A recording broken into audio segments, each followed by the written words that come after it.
Peixes no mar, aves a voar. Eu quero amar o amor que existe em mim. Irmãos, caríssimos irmãos, nosso fraternal, boa noite. Que Jesus, o nosso Mestre maior, possa nos envolver agora e sempre no seu amor e na sua paz. Nós estamos no início de mais um ano, que nós costumamos chamar de Ano Novo. Então, para que o nosso ano seja realmente novo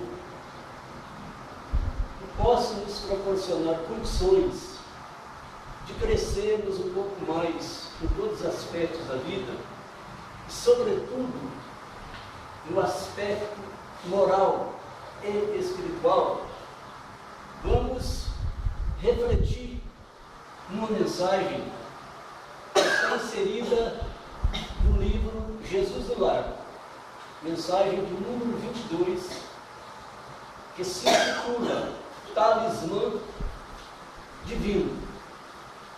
Essa mensagem nos é contada pelo espírito de Ney Lúcio, que foi contemporâneo de Jesus, ou seja, viveu na mesma época em que Jesus estava encarnado entre nós, cumprindo a sua gloriosa missão. Segundo Ney Lúcio, certa vez, Jesus foi passear na casa de Zebedeu, que era pai de dois discípulos amados dele, pai de João e de Tiago. Ao chegar naquela casa, os familiares se alegraram e ali ajuntou-se um grande número de pessoas. E logo, eles entabularam uma conversação animada a respeito das faculdades maravilhosas que Jesus possuía. Principalmente as faculdades de curar cegos, até mesmo cegos de nascença.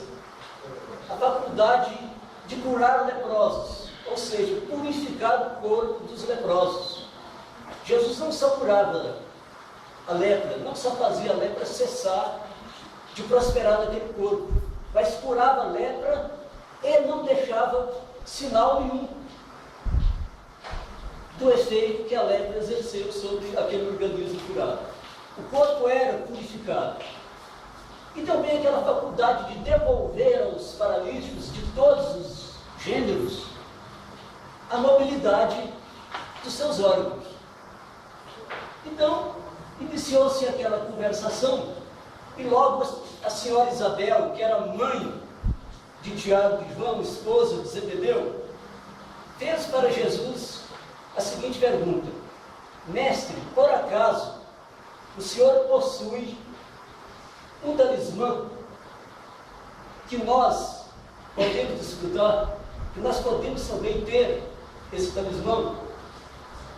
Por acaso o senhor possui algum objeto de natureza especial que pode favorecer o desenvolvimento das nossas potencialidades espirituais? Veja o que Jesus respondeu para aquela matrona, e que serve de exemplo, de base para o nosso progresso atual. Que muitas das vezes é o que está faltando para nós, outros, para que nós possamos caminhar um pouquinho mais com segurança e com desenvolvimento, com prosperidade no campo espiritual.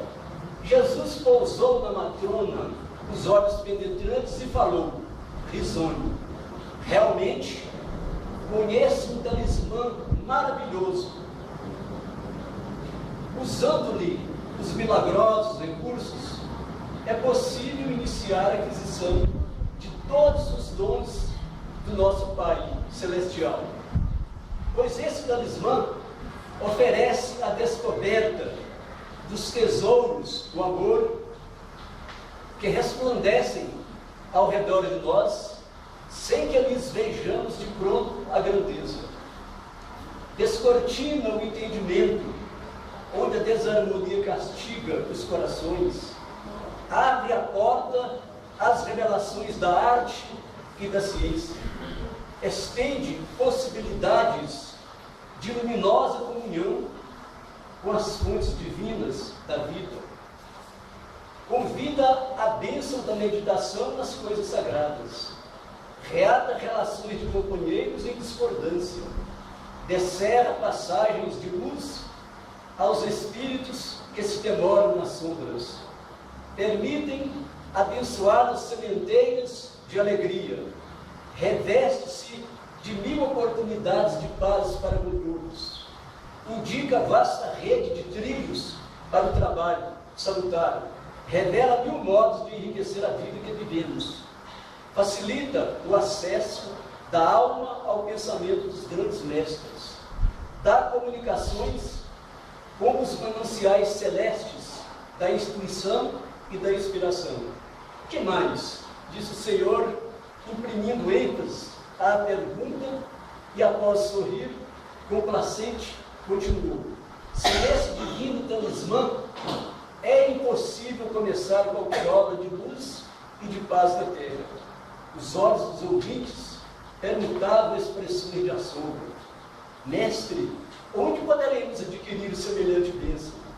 Dize-nos, precisamos desse acumulador de felicidade.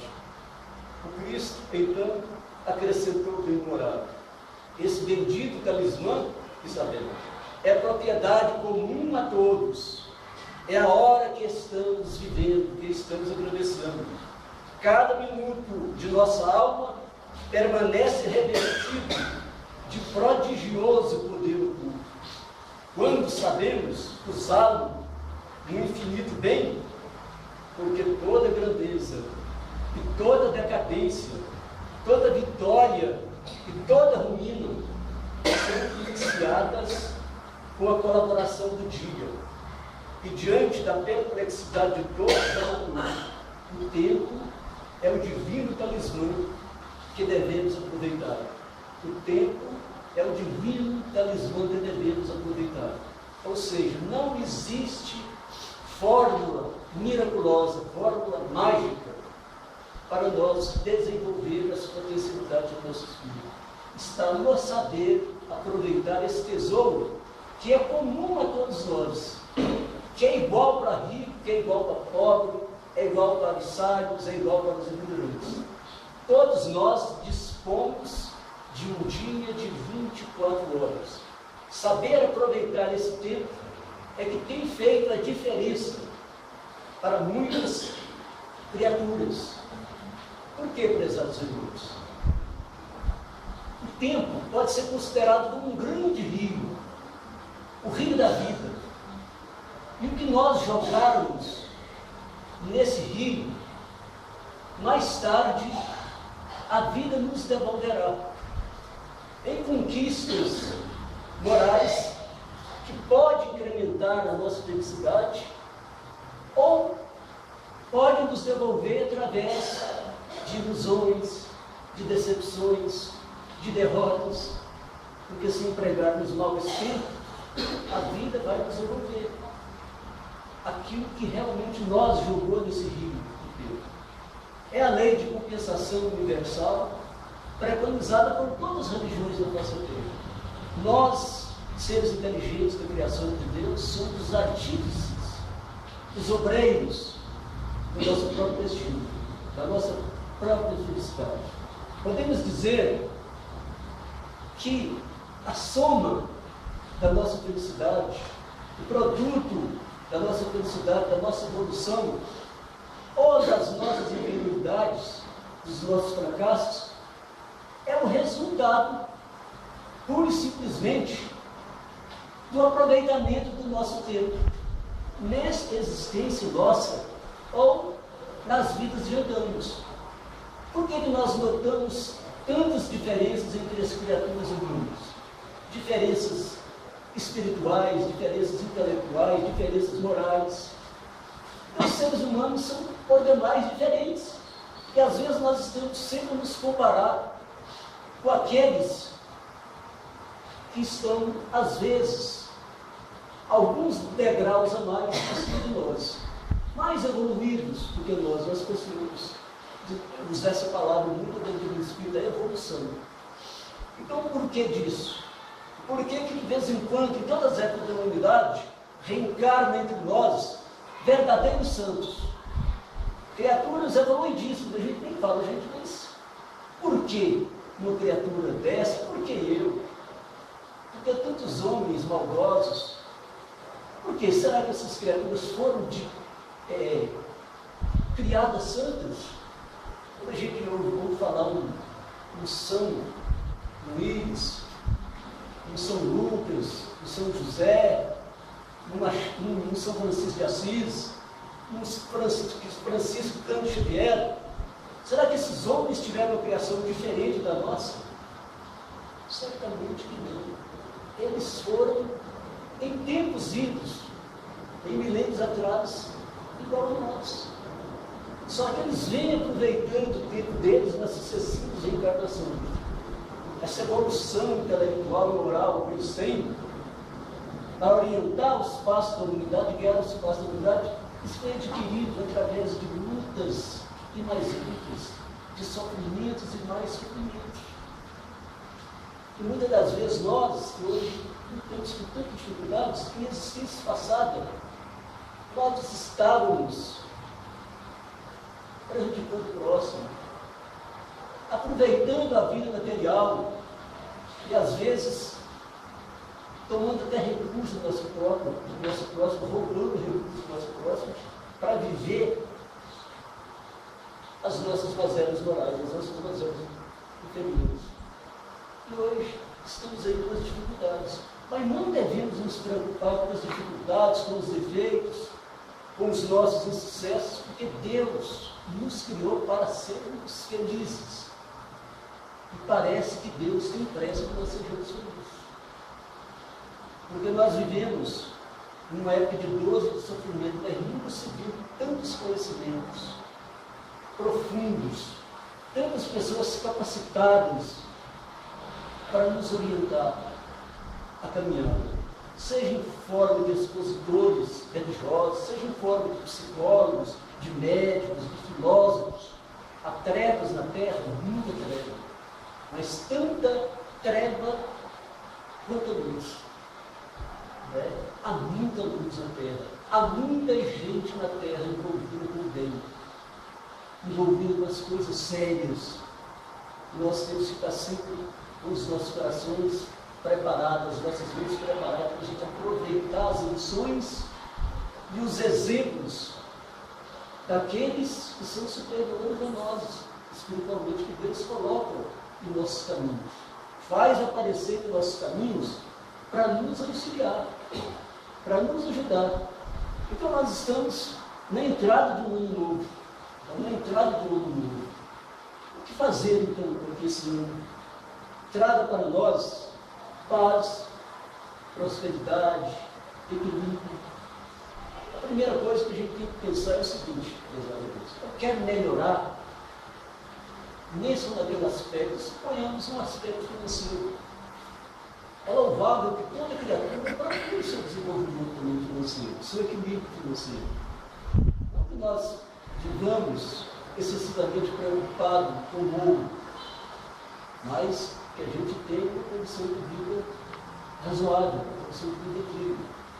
Se minha vida é difícil, eu quero melhorar minha vida financeira, eu tenho que planejar. Eu tenho que planejar. Qual é a minha profissão? Será que dentro dessa profissão eu sou aquele profissional capacitado, aquele profissional gabaritado? Eu estou procurando ser um número, se não é um número 1, pelo menos um número 2. As pessoas estão confiando com isso, porque um bom profissional hoje, ele não é mal remunerado. A boa doméstica, a doméstica que tem um relativo grau de intelectualidade, ela está ganhando bem. Ela está ganhando razoavelmente bem. Mas é aquela doméstica que está se preparando para a evolução dos tempos.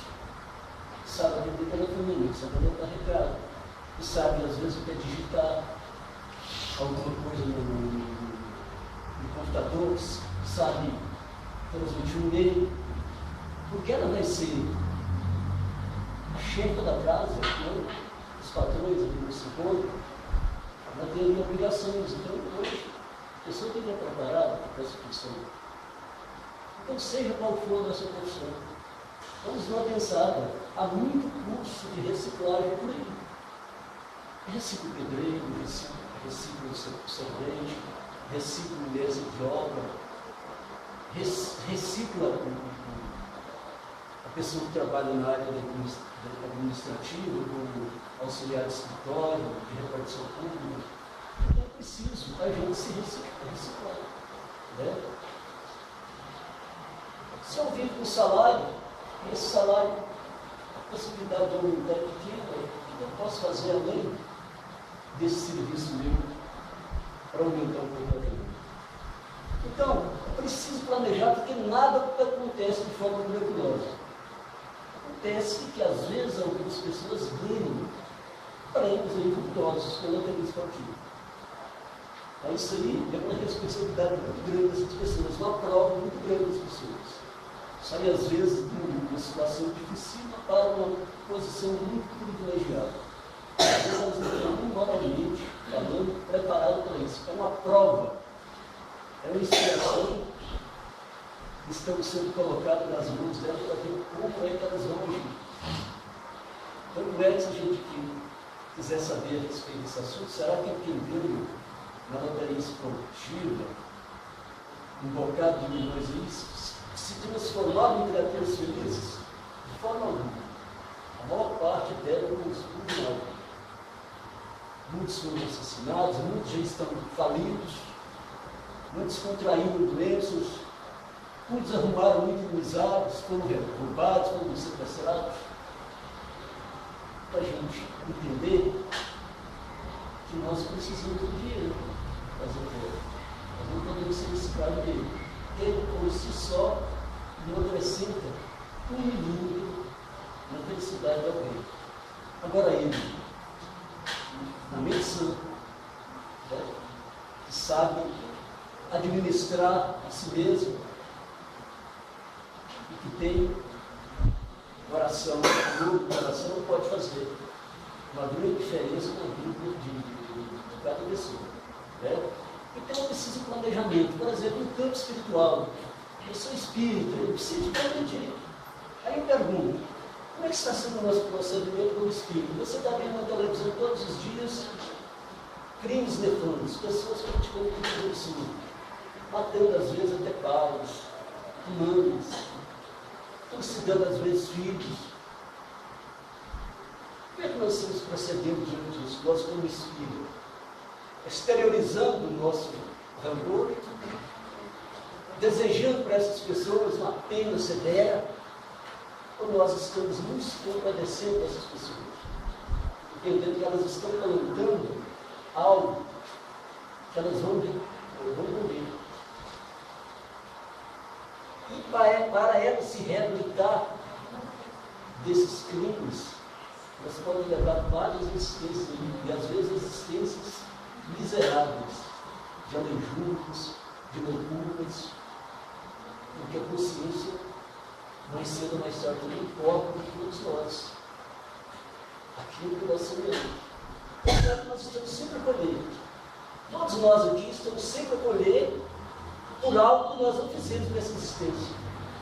Ah, por que eu perdi meu pai em eternidade? Porque eu fui criado órfão? Ah, por que as coisas para mim não deram certo financeiramente? Por que eu não dou sorte no casamento? Por que eu não prospero na minha profissão? Eu sou advogado, eu sou médico, tão capacitado como qualquer outro, mas eu não ganho dinheiro. Meu financeiro é limitado, um pouquinho. Então, prezados irmãos, tudo isso é uma resposta. São as nossas semeaduras do passado, hoje nós estamos colhendo, mas graças a Deus nós estamos plantando também alguma coisa boa. Então vamos orar pelas criaturas que são más. Se nós não estamos fazendo isso, vamos fazer. As criaturas estão sendo vítimas de enchente, de terremotos. Tem criaturas aí sofrendo milhares de vezes mais do que nós. Vamos criar o hábito de orar por quem sofre mais do que nós. Pedindo a Deus misericórdia para essas pessoas. envolvendo ela com os nossos pensamentos. Imagina se todas essas pessoas fossem alvo das preces daqueles que estão em melhores condições. Que corrente de positividade, de amor, que passaria envolvendo essas pessoas e que ajudaram-nos muito. Eu sou espírita, eu visitei, nesse ano que se passou, alguma instituição de caridade, alguma instituição filantrópica, alguma instituição que cuida de crianças, que cuida de loucos, que cuida de velhos. Quantas instituições tem aqui? Será que eu visitei alguma? Eu sou espírita, eu preciso de visitar, conhecer as dificuldades que as pessoas que comandam, que dirigem essas instituições passam. Elas sofrem muito, elas precisam de prece, de ajuda, de apoio. Se eu não visitei uma instituição nesse ano de 2013, vamos visitar em 2014. Será que eu divulguei a doutrina espírita nesse ano de 2013? A pessoa fala, divulgar a doutrina espírita? Como? Como é que eu vou divulgar a doutrina? Eu não tenho condição. Eu não faço palestra. Não é só através de palestra que eu divulgando a doutrina espírita. É emprestando livros, é lendo, repartindo esses conhecimentos com os nossos semelhantes, é pegando uma história bonita ou uma mensagem bonita e indo numa gráfica, fotocopia isso aqui para mim, em 100, em 200 páginas e distribuindo essas mensagens devagarzinho para as pessoas da sua família, da sua vizinhança, do seu ambiente de trabalho. Nós precisamos divulgar a nossa doutrina. A doutrina espírita continua sendo ainda a grande doutrina desconhecida na face da Terra. O espiritismo é o grande desconhecido ainda. Um acidente, ele é mais ou menos conhecido. Aqui na América do Sul, na América Central, algumas cidades, alguns países, mas nem na Europa, nem na França, onde ele nasceu, era uma nação muito conhecida. Então nós temos que ser um divulgador. Tem a pessoa falar, não tem jeito para isso, sabe, ficar distribuindo mensagem. Aí nós estamos tendo vergonha do mestre. Nós estamos tendo vergonha de uma doutrina que é clara como o sol e limpa como a água mais cristalina que possa existir. Uma doutrina que vai lá nas raízes do seu problema. Ela faz você enxergar a raiz dos seus problemas, das suas dificuldades, das suas dores, e mostra para você o que você tem que fazer para você matar o mal pela raiz. Você se libertar de vez desse ou daquele sofrimento. Então vamos divulgar um pouquinho do conhecimento. E assim, quantas coisas nós não podemos fazer para melhorar nós mesmos e melhorar o nosso mundo. O ano de 2013 foi um ano dos protestos. Não muito bem organizado, mas foi um ano dos protestos. Será que nós, os espíritos, temos que participar desses movimentos sociais em prol da paz, em prol da saúde, em prol da educação? Sim, nós temos que participar, nós temos que levantar a nossa bandeira também, nós temos que engrossar as fileiras daqueles que estão lutando aí por melhores dias, por melhores salários, por mais segurança. Porque Kardec é muito claro no Livro dos Espíritos, quando ele perguntou para os Espíritos por que os maus na face da terra prosperam tanto, porque a maldade cresce tanto. Os Espíritos responderam com uma clareza insofismável: o mal abunda, ou seja, cresce muito na terra porque os bons são tímidos, os homens bons são tímidos. Os Espíritos usaram uma palavra assim, muito boa, né? São tímidos. Mas eu queria dizer que os homens bons são medrosos. Nós costumamos ser medrosos. Nós precisamos de lembrar um pouco da valentia moral dos primeiros cristãos, que iam para o Vale dos Leões sorrindo, iam para as fogueiras sendo queimados, cantando. orando. Eles confiavam que quando a chama das fogueiras começava a lamber o corpo deles, começava a queimá-los, a espiritualidade maior ia os proteger. Iria colher eles nos braços, mesmo e sentia dor de fogo que nos corpos. Era só aquele susto. Que Deus não desampara ninguém, principalmente aqueles que estão dando testemunhos da verdade. Os cristãos primitivos, eles não sentiam dores horríveis, como a gente pensa, foi devorado pelos dentes leões. Não.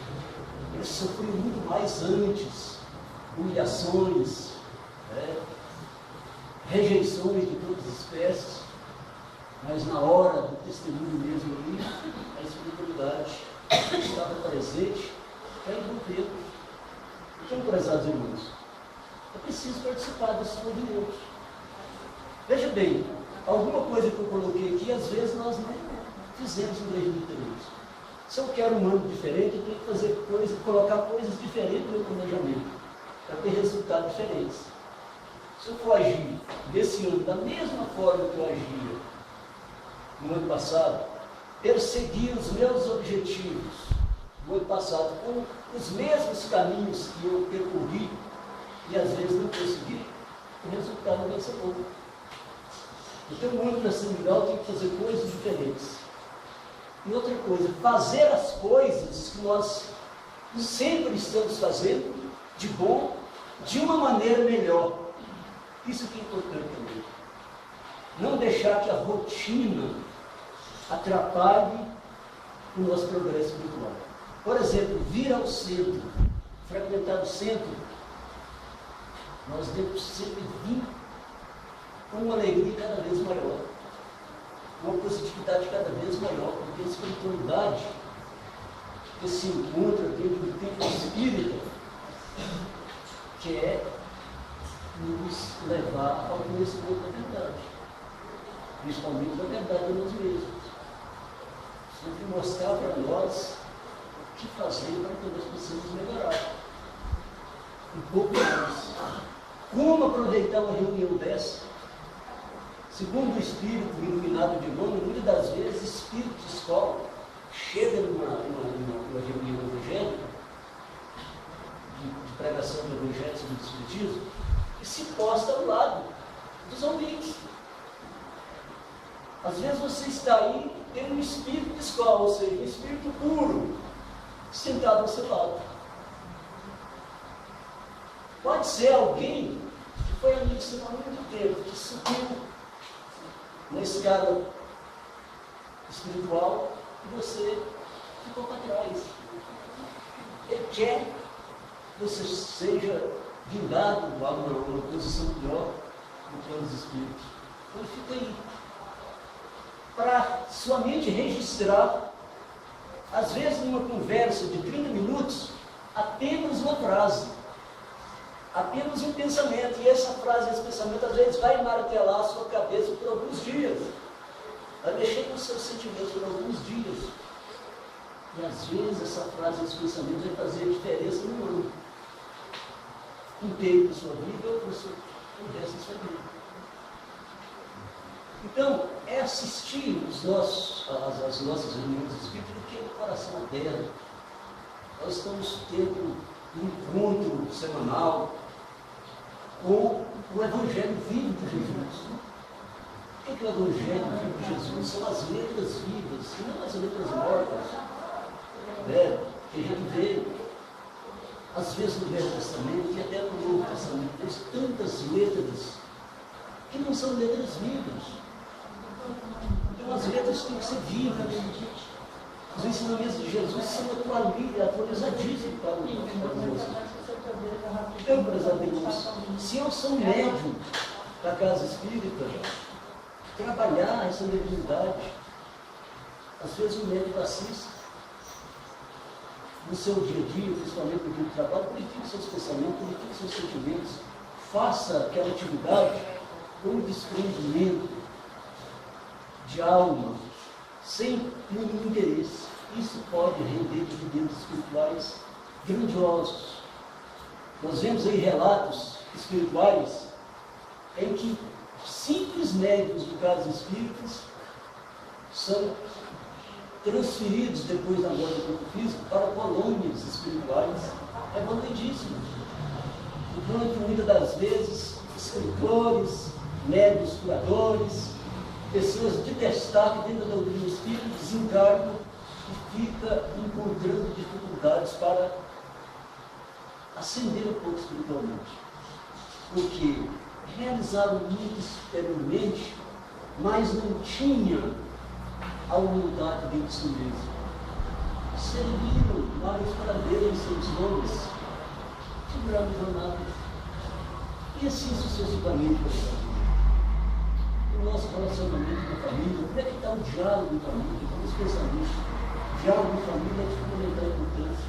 Estou dialogando profundamente, espiritualmente com minha esposa, com meus filhos. Eu tenho essa alegria de ter diálogo na família. Da família, se é aquela família de conversações edificantes, de conversações saudáveis. Tenho o prazer de conversar com meu filho, assuntos de ordem espiritual. Mostrar para ele o que é importante na vida, o que é menos importante. Aquele culto evangélico que nós espíritas, eu, por exemplo, realizo no meu lar há poucas décadas, né? Quase 40 anos de casados, mas quando era solteiro, morava na República, já fazia esse culto evangélico. Como é que esse culto está sendo realizado? Será que é dentro de uma rotina, de uma coisa que não está apresentando resultados? Tem pessoas que falam para mim assim, espíritas de muito tempo.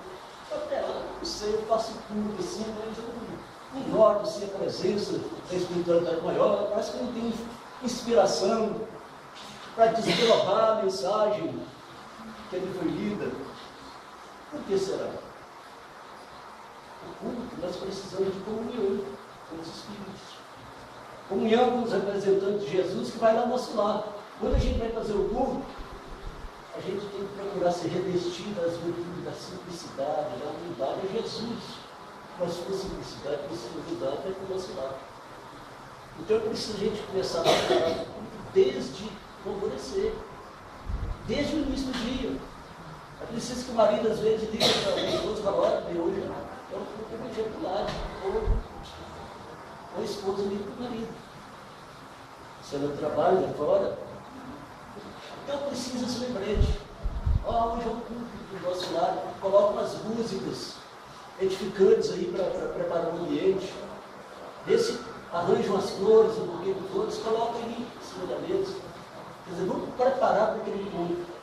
Desliga a televisão, pelo menos uma hora antes do culto, porque as imagens televisivas prejudicam o nosso contato com o mundo maior, principalmente se o assunto que está vendo na televisão é um assunto agradável. Então é preciso desligar para a gente estabelecer essa reunião. E depois um sacrifíciozinho maior. Não deixe que a televisão roube a paz que você recebeu no seu culto. Aqueles ensinamentos que você recebeu no culto, que muitas das vezes fica bem gravado na sua mente, através dos nossos anjos guardiões, eles ajudam a gente a pensar a respeito do ensinamento. Se você, depois do culto evangélico do lado, vai assistir uma novela da Globo, ou seja, de qual emissora for, e depois da novela está vendo um filme, aí eu pergunto para vocês, amanhã de manhã, qual a impressão que vocês vão ter desse filme? Grande parte de nós não lembramos nem da mensagem que foi dita, e nem daquilo que o filho falou, ou que o esposo falou, ou que a esposa falou. Por quê? Foram minutos apressados de um culto que nós não preparamos bem para ele. E depois, no final desse culto, nos restou, às vezes, pouca coisa, e nós deixamos as novelas e os filmes, às vezes, apagados da nossa memória. Por isso, prezados irmãos, a nossa mensagem é essa. Vamos colocar coisas novas no nosso planejamento. Vamos agir de forma diferente um pouquinho daquela que nós estamos agindo. E vamos, sobretudo, o ano novo está tendo sentido para nós, ele só tem sentido com a reforma íntima. Certa vez, Jesus estava com os discípulos e os fariseus chegaram para ele e fizeram a seguinte pergunta: Mestre, quando virá o reino de Deus? Quando virá o reino de Deus? Ou seja, o reino de Deus vai chegar algum dia na terra? Ele vai ser implantado aqui por um decreto presidencial ou por um governador daquele planeta, alguma organização do planeta? E Jesus falou assim: meus amigos, o reino do céu ele virá com visível aparência. Ou seja, o reino do céu ele não vai vir através de espetáculos de estrelas, de luz do céu, igual nós fazemos na terra. É Natal, luz colorida. O reino do céu vai chegando devagarzinho na consciência de cada um que se dispõe a construir ele dentro de si mesmo. Jesus falou: olha, o reino do céu não vem com visível aparência. O reino do céu ele tem que ser construído, Jesus a palavra, construído dentro de cada um de nós. Às vezes você tem na sua família, na sua vizinhança, um amigo que você conhece, e já construiu parte desse reino do céu dentro dele mesmo. E às vezes você pensa que aquele amigo não é um amigo triunfante, não é um amigo que está brilhando na sociedade.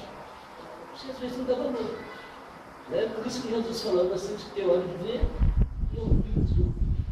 Às vezes aqueles que você está pensando que são os mais infelizes da terra, os mais sofredores, os mais esquecidos de Deus, são aqueles que já têm um tesouro no reino do céu dentro deles mesmos. Porque vivendo em dificuldade, vivendo em sofrimentos, eles sabem dar glórias a Deus nas alturas e desejar paz para o mundo inteiro. Tem criatura que não tem nada de material na face da terra, tão pouco, mas tão feliz, e nos proporciona tanta paz, tanta alegria. Eu fico pensando na minha vida, eu acho que todos vocês devem pensar um pouco disso. Ai de nós se não fossem essas criaturas humanas que aparecem em nossas vidas em forma de lavadeiras, em forma domésticas, em forma de amigos que está sempre nos cutucando na hora da vida. Não vai por aí, esse caminho aí não vai te trazer felicidade. Então, são tantas as pessoas às quais nós devemos agradecer pelo que nós hoje somos, pelo que nós hoje pretendemos ser. Então, que neste início de ano, nós olhemos para essas pessoas que nos ajudaram. Porque onde elas estiverem, elas receberão os influxos das nossas preces. E nos auxiliarão de lá de onde elas estão. O importante é isso.